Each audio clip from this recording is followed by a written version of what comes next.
সবাই দেব হয় না। এবারে যে পোস্টার মেরেছে সেও তো জনপ্রতিনিধি, সে কাউকে কি সাহায্য করেছে? কাউকে এক মুঠো মুড়ি দিয়েছে এই বন্যার মধ্যে? উনি তো এখানকার জেতা বিধায়ক, উনি তো মানে হয় না কে, উনি তো এখানকারই মানুষ। আমার তো আরো 7টা কনস্টিটুয়েন্সি আছে, কথার কথা বলছি। দেখো, মানুষকে যে সেবা করে তাকে আক্রমণ করতে হয় না। এখন রাজনীতিতে থাকতে গেলে আক্রমণ না করলে আপনার নাম আসবে না, কাজ করলে তো কেউ চিনতে পারে না, কেউ জানতে পারে না। আমার মনে হয় আমার কাউকে কিছু বলার নেই। এই পোস্টার রাজনীতি, আমি যবে থেকে রাজনীতিতে আছি বা ঘাটালে এসেছি, সেই এইভাবে ওরা আমাকে সম্মান জানায়, দাদা এসছেন, দাদার জন্য একটু পোস্টার লাগাই।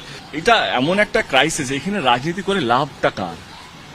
মানে আমি তো বলছি আপনার, মানে এখানে আমরা 300টা বেশি কমিউনিটি হল তৈরি করেছি, একটা কোনো বিরোধী দল নেই বা অন্য কোনো দল নেই তারা তাদের কোনো সেবা নিয়ে এখানে এসছে, বা কোনো রিলিফ ক্যাম্প নিয়ে এসছে, বা কোনো ওষুধ নিয়ে এসছে, বা কোনো খাবার পাঠিয়েছে, না কোনো কিছু পাঠিয়েছে।